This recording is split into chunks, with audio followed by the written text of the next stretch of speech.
Long before the first rays of dawn are seen in the Judean mountains, pious Jews make their way towards the western wall in preparation for the sunrise prayer service. King David wrote, "I wake the dawn," as if to say, the dawn does not wake me. 3,000 years later, his words live in the hearts of his people.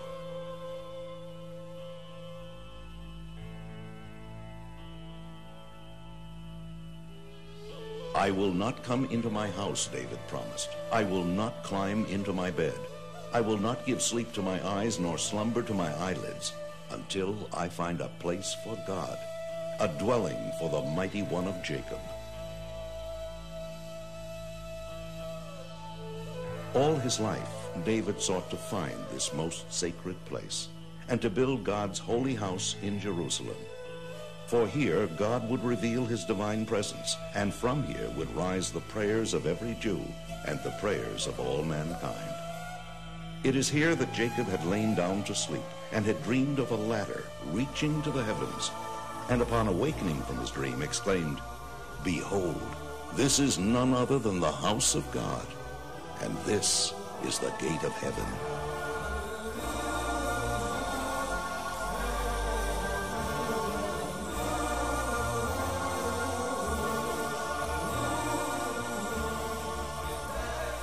For nearly 2,000 years, the Holy Temple has lain in ruins.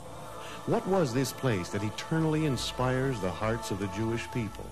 That a mere outer wall surrounding the Temple Mount, a wall not even of the temple itself, should be held in such awe and treated with such abiding love. It was not simply a huge synagogue as so many people assume. The Holy Temple was a unique structure, the one house of the one God, unlike any other edifice on earth.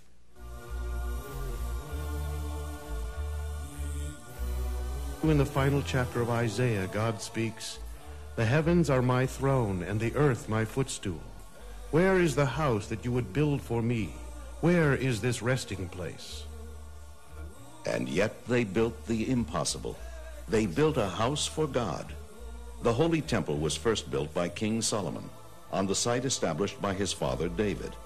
The Temple of Solomon stood for 410 years, then was destroyed by Nebuchadnezzar, who led the Jews into exile in Babylon. 70 years later, the people were gathered back into the land of Israel, and the temple was rebuilt by Ezra the scribe under the benevolent protection of King Cyrus of Persia.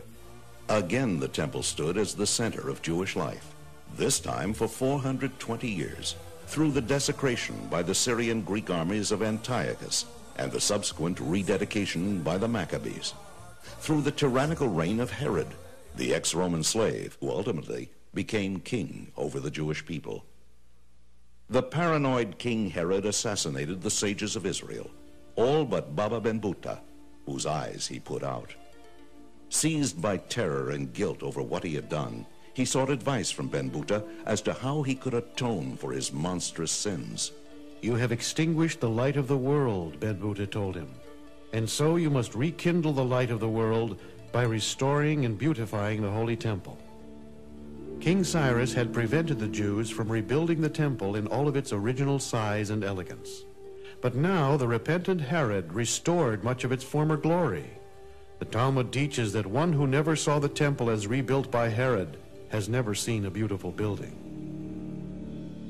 And the mystical teachings of Judaism say further that since the day the temple was destroyed, man has not seen at all.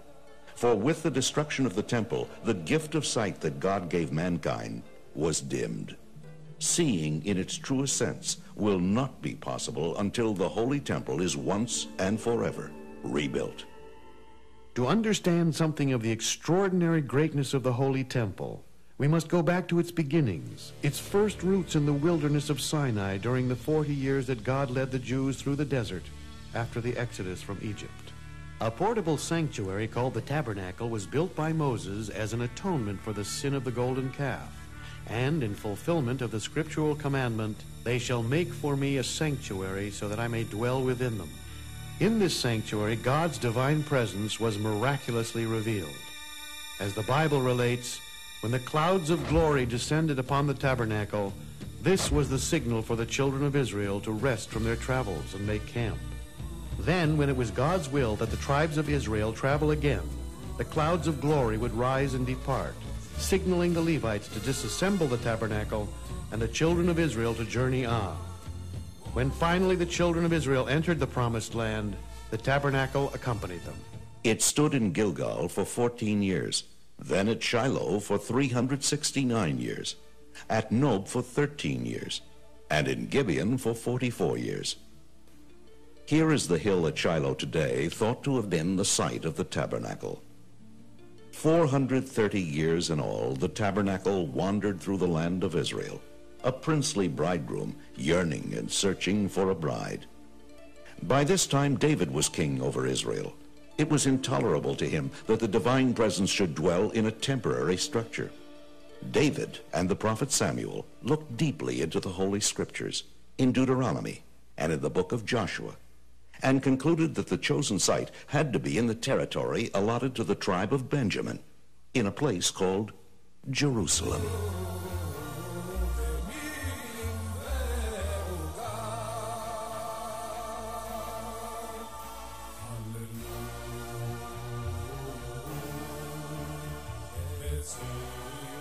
From the moment King Solomon built the Holy Temple and consecrated it, Jerusalem became the focal point for the soul of every Jew for all time. God no longer dwelled in a tent. The divine presence had taken up permanent residence in a great and glorious house of stone. The portable tabernacle was built primarily of overlaid wood and stretched cloth, both originating as plant life. But the temple had to be built entirely of stone. Since this was to be the permanent dwelling place of the godly light in this physical world, the light had to permeate the world down to its lowest aspect, inanimate matter, stone. Stones of all shapes, sizes, and qualities were utilized in the construction. The largest stone known to have been used weighs more than 400 tons. The stones used for the great altar had to be hewn without the aid of an iron tool, yet had to be as smooth as polished glass. If a scratch the thickness of a fine hair were found, that stone was removed from the altar and replaced and buried beneath the temple. An extraordinary series of miracles occurred during the building of the first temple. Throughout the 8 years of its construction, not one of the many thousands of laborers died or fell ill. But then, when the construction was completed, all the workers fell dead. And God spoke from heaven, saying that he would give them all their full reward in the next world, the eternal world. This so that the kings and rulers of other lands would not use these same workers for their own buildings and boast that those who built the house of God now work for us. The sages of Israel report in the Mishnah that the Temple Mount measured exactly 500 cubits by 500 cubits, which is approximately 1,000 feet by 1,000 feet. The great inner building of the temple was called the Heichal. It housed the portico, within it the sanctuary, and within it the Holy of Holies. The Heichal at its base stood 44 feet above the rest of the Temple Mount and rose to a height of 240 feet, equivalent to a modern-day 20-story building. The walls of the interior of the Heichal were lined with cedar wood and then overlaid with pure gold. Water reached the temple from underground in Jerusalem and through aqueducts from as far away as Hebron, a distance of more than 30 miles. Cisterns, pipes, and pools stored the water under the Temple Mount. An intricate system of subterraneous halls and vaults, passages and tunnels, a veritable underground city, was hewn out of the solid rock beneath the Temple Mount. The cavernous space between the ground above and possible graves beneath provided spiritual protection for the Jewish priests, who by scriptural law would become spiritually defiled in the presence of a corpse and temporarily forbidden to enter the temple.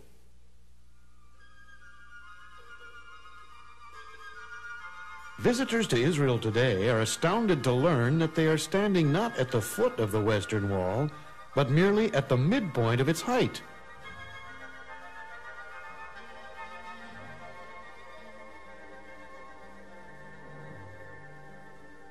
3 times a day the people pray. Look with favor, Lord our God, upon your people Israel. Restore the service to your sanctuary, and accept with love and favor Israel's fire offerings and prayer.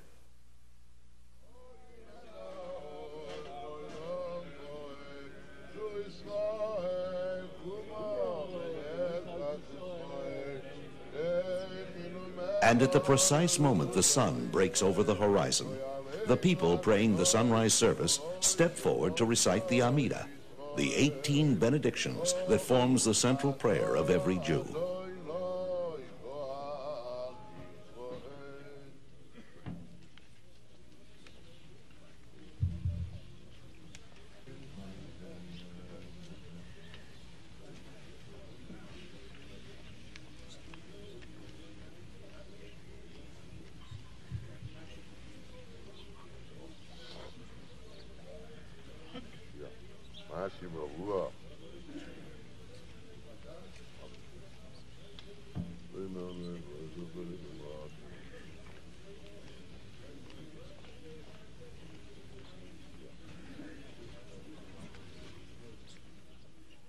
Three times a year, throngs of joyous pilgrims converged on the Holy Temple like blood is drawn to the heart to be revitalized.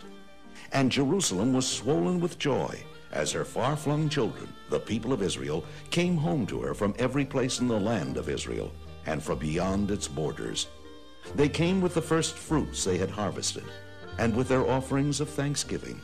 They came to offer the paschal sacrifice. They came to see God and to be seen by God in the place that he had chosen, in his holy house. They left everything they owned at home unattended, for God had assured them of his protection. They came to sing and dance and bow their heads in awe before the majesty of the King of the universe. Throughout the festivals, they witnessed open miracles, and when they returned to their homes, they took with them new faith, new inspiration. From Jerusalem they went forth to every village and city of the land, as blood surges forth from the heart to all the organs of the body, renewed and revitalized. But how did it happen? What was there about the temple that brought such inspiration to the people, that continues to inspire their prayers till this very day, more than 1900 years after it was destroyed? The ultimate focal point of the Holy Temple was contained within the Holy of Holies, the innermost part of the sanctuary. This room was built over the Even Hashatiyah, the foundation stone, the primordial point from which God created the world. Atop the foundation stone in the first temple rested the Holy Ark of the Covenant. And within the Holy Ark lay the 2 tablets of the Covenant, engraved with the 10 Commandments. The 10 Commandments, 2 enormous cubes of purest sapphire. Their miraculous letters, engraved through from one side to the other, were written by the finger of God atop Mount Sinai. Upon the covering of the ark stood the 2 cherubim, hammered out of a single ingot of gold, according to the commandment of God. And from between the cherubim, God spoke from his place on high. The very presence of the ark was a constant miracle in the Holy of Holies. The width of this small room was 20 cubits. The Ark of the Covenant measured 2.5 cubits from end to end. Yet, when they measured from either side of the ark to the nearest wall of the Holy of Holies, both distances measured 10 cubits. The 2 measurements added up to 20 cubits. This meant that the Holy Ark itself occupied no space on earth. And from above this place, which occupied no place in the world, the voice of God was heard from his place above. Then, through the gift of prophecy, King Josiah foresaw the destruction of the first temple 35 years before it came. He ordered all the priceless treasures of the Holy of Holies to be put in hiding in a secret vault below the temple. All that stood in the Holy of Holies thereafter, even throughout the 420 years of the Second Temple, was the foundation stone itself. Just outside the richly woven curtain of the Holy of Holies in the sanctuary, the high priest performed the daily temple service. Twice daily he filled the temple precincts with the fragrance of spices burnt on the golden incense altar. Each day he cleaned and kindled the 7 oil lamps of the magnificent menorah, the candelabra of solid gold. Just beyond, the windows of the sanctuary, wider within and narrower outside, symbolized the fact that the world received its light from the temple, not the temple from the world. And in the sanctuary there were continuous miracles. The 12 loaves upon the showbread table remained fresh throughout the week until they were replaced each Sabbath. And the flames of the 3 branches on either side of the menorah all turned toward the center branch, which symbolized the Shekhinah, the divine presence. One of the most dramatic moments in the Holy Temple each year came during the awesome Day of Atonement, Yom Kippur. For when the temple stood, the entire Yom Kippur service was performed by one man, the high priest. On this holiest day of the year, the holiest man in the world entered the holiest place in the world and pronounced the awesome name of God. Before entering the most holy place, the high priest was addressed by the eldest priest with words of warning. Consider in whose presence you are about to enter. Remember that you are about to come before the Supreme King, who sits on a throne of justice and destroys all evil. He was then handed a censer full of finely ground incense. He, stirred by feelings of reverence, he entered the Holy of Holies. When he reached the Ark of the Covenant, he set down the firepan between its staves. In the second temple, he set it upon the foundation stone. He emptied all of the incense from the ladle into his hands, then placed it on the glowing coals of the firepan until the Holy of Holies became filled with smoke. And when he emerged from within the curtain, he offered a brief prayer.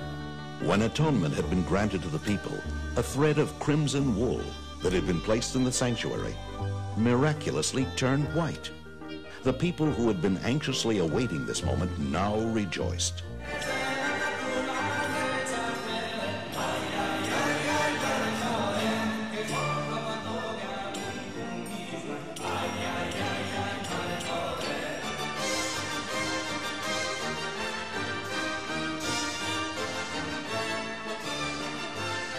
Fortunate is the eye that saw all this when the sanctuary stood on its foundation. But when the ear hears of it, our soul grieves. Fortunate is the eye that saw the house of the living God. But when the ear hears of it, our soul grieves. And the Lord called to Moses and spoke to him from the tent of meeting, saying, Speak to the children of Israel, and say to them, If any man among you would bring an offering to the Lord, you shall bring your offering from the cattle, from the herd, and from the flock. In the courtyard that lay before the Heichal stood the great altar. From the soft earth here, God formed the body of the first man, Adam. And it was here that Noah came from Mount Ararat to offer sacrifices of thanksgiving to God after the floodwaters had subsided. But it was the binding of Isaac on precisely this same spot that is the inspirational source of the sacrificial altar. For it was here that God tested the faith of Abraham by commanding him to bring his son Isaac upon an altar. And then, when Abraham had demonstrated that he was prepared to surrender even his beloved son in humble obedience to God, a ram miraculously appeared, and Abraham was commanded to offer it as a substitute for his son Isaac. In the merit of Abraham, his children throughout the ages, by scriptural command, were permitted to offer animal sacrifices to God as atonement for sins, as free will offerings, and in order to become spiritually elevated. The sacrifice could be large or small animals, or pigeons, or doves, or if the person had limited means, even a modest gift of fine flour. And accompanying this service, and raising the entire experience to the most exalted of spiritual levels, was the most glorious musical pageantry the world has ever known. It is recorded in the Book of Chronicles that 4,000 musicians played at the dedication of the first temple. One of the remnants of the actual music of the Holy Temple that we still have is the blessing of the congregation by the Kohanim, the priests. In most communities throughout the world, the priestly blessing is performed only during a festival and on Rosh Hashanah and Yom Kippur. But in Jerusalem, The priests blessed the people during the morning service every day. And during the intermediate days of Passover and Sukkot, hundreds of Kohanim, direct descendants of Aaron, assemble in front of the western wall to bless the people.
Just beyond the courtyard of the great altar was the chamber of hewn stone. In this domed hall convened the great Sanhedrin, the Supreme Court, to expound the Torah and judge the children of Israel. Scholars and disciples by the tens of thousands were attracted by the presence of the greatest masters and leaders in the Jewish spiritual world. Their awesome presence made Jerusalem the intellectual capital of the world. When God commanded Moses to gather 70 wise men of Israel who would stand alongside him, this was the formation of the first great Sanhedrin. Whereas the great altar served the purpose of rectifying man's animal nature, the Sanhedrin elevated man's godly intellectual nature, teaching him how to fulfill God's purpose in the creation of the world. The human being, the crowning glory of the creation of the world, is like a holy temple himself.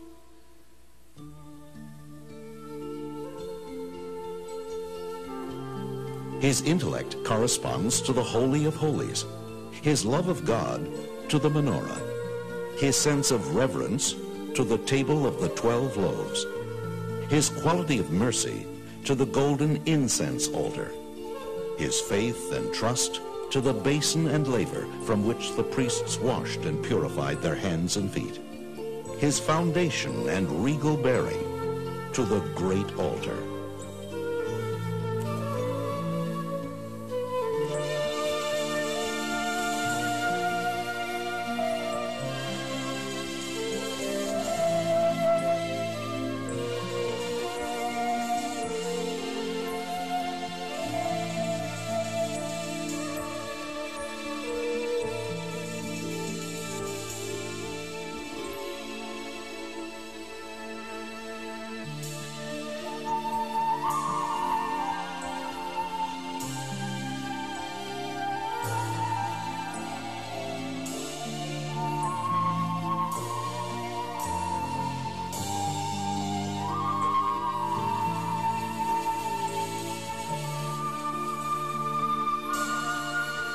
King Solomon said, "The lamp of God is the soul of man."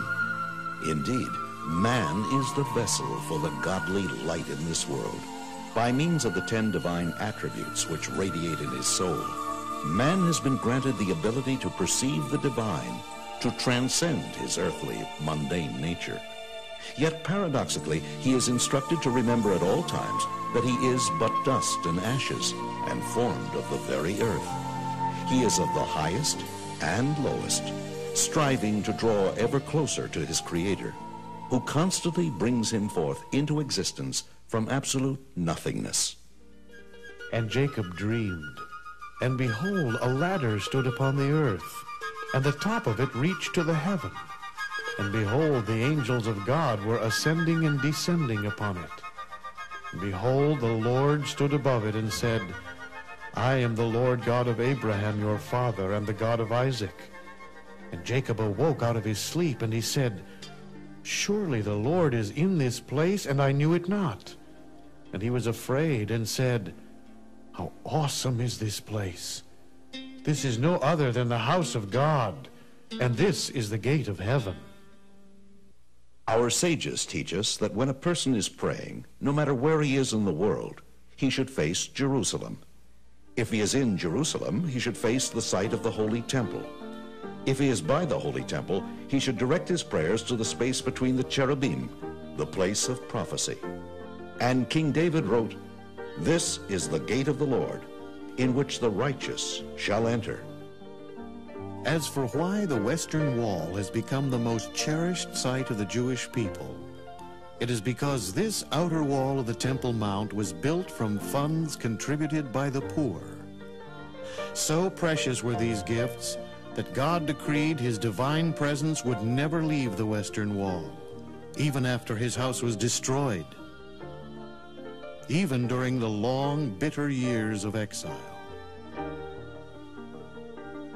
And when the Sanhedrin is once more called together by our righteous Mashiach, the Messiah, he will ascend to this place, rebuild the Holy Temple, and all the peoples of the world will come up to Jerusalem to pay homage to the Lord.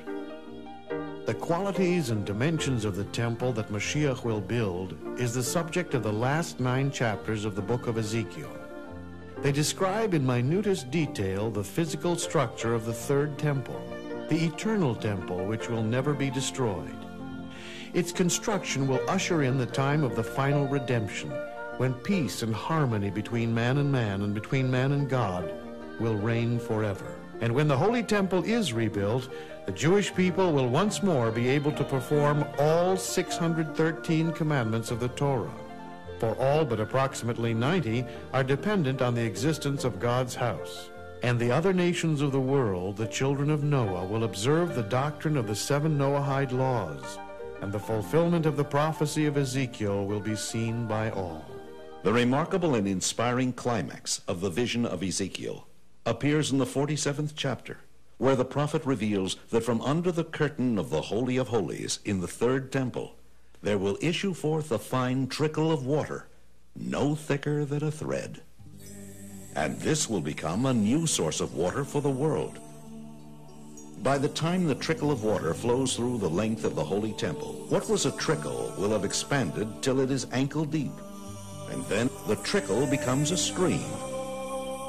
And the stream will flow north to Yam Kinneret, the Sea of Galilee.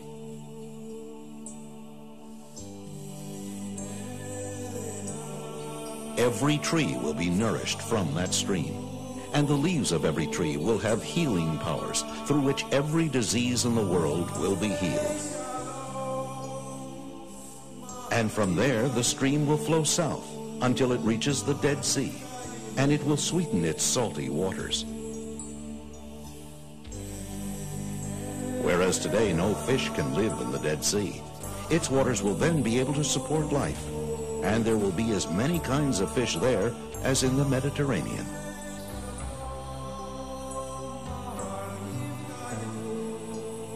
And the stream will then turn to the west and flow into the Mediterranean, and will sweeten its waters till they are drinkable. And through the Mediterranean, all the oceans of the world will be sweetened. But until the prophecy of Ezekiel is fulfilled, God has no house.